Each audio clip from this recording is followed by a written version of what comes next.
Gevo, fueling the future. That's how they describe themselves on their website. And I'm really passionate about this company because I think the business is really interesting. They're really trying to make something useful and good for the environment. And at the same time, the stock price is really volatile. So there's a lot of potential in this period to make a lot of profit, but also some loss. So we need to be careful. But I like to do a step back and start talking about the company, what they offer, and why they can be a game changing for the environment.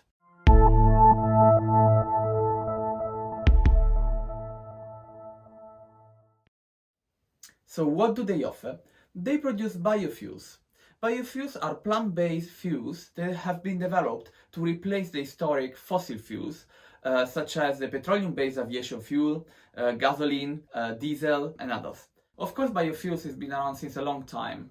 Ethanol is an example, which is alcohol. Biodiesel, which is a refined vegetable oil with animal fats and used cooked oil. But times changed, and biofuels change it too.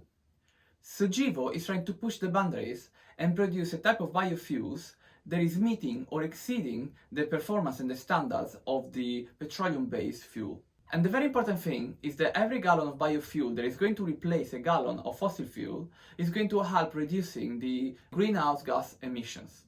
Biofuels are also referred as a carbon neutral. But what does that mean?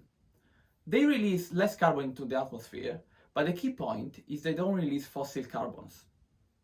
Gevo, for example, they put in their sustainable fuel the carbon that is already in the atmosphere, and they do that through corn.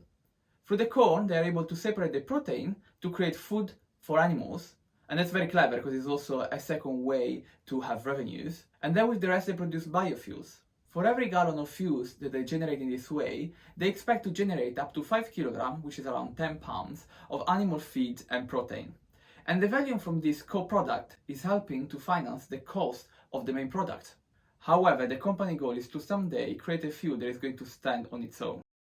The aviation market is really important because they have a very high volume of carbon footprint emission.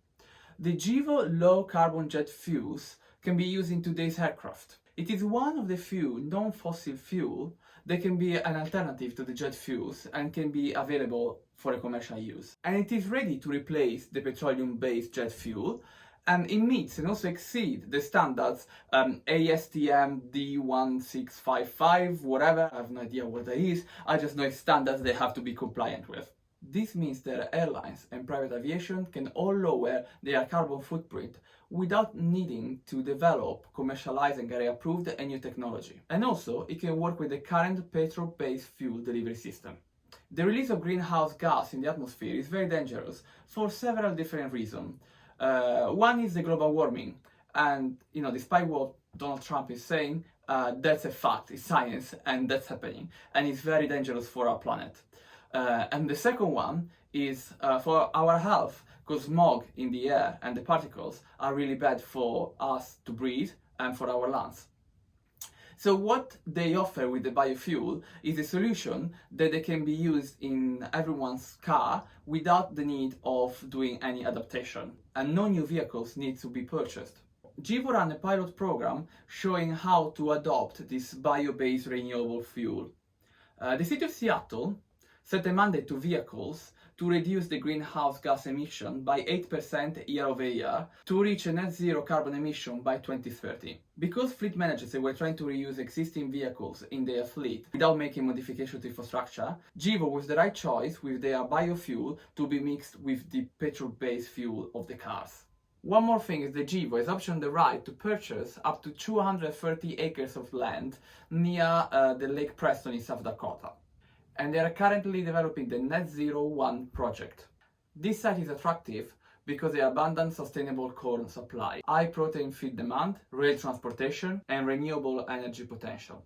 They expect to complete the front-end engineering by the end of this year, 2021, and they expect to spend between 700 and 800 millions US dollars. They say they got enough cash to fund 100% of the project.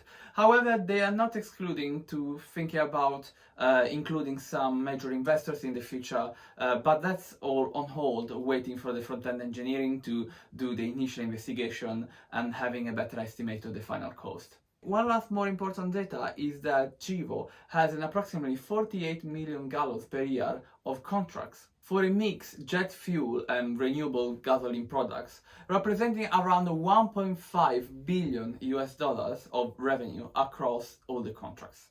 And if they secure more contracts, they will have to develop additional net zero production sites like the one in South Dakota. And what about the stock's price? Well, the market is a bit crazy at the moment. We've seen a crazy bullish rally at the beginning of January and February. Now, everything the last few days is sort of in a correction phase. It's still a bit early to say if it's correction, but Gevo has been definitely affected by this. And we've seen the price going from a few dollars to up to 16. Now that I'm talking, it's like around $10, but it's keeping changing during the day, so it doesn't worth to mention the price. It's just something that the company I think is very good. There's a lot of potential. They have a concrete business case and they already have potential big revenues. The only thing that I'm wondering now is it's still like a sort of penny stock. So as every penny stock is very volatile, you can make a lot of profit playing around daily trading, but at the same time it can be quite dangerous because you can have big loss. So I would say I will look into Gevo for the long term. There's not many competitors and I think it's a good company with a good team. And for today that was all. I hope you enjoy watching this video and you find it useful. I really like this company and I'm going to keep an eye because I think it's really interesting business, especially as I said before, in the long term. I'm curious to see how they're going to develop. As always, please, if you enjoyed the video, please subscribe to the channel, click on the bell to get notification and give me a thumb up. If you want to drop me a comment, I'm happy to try to answer if you got any questions or I'm happy to share any information.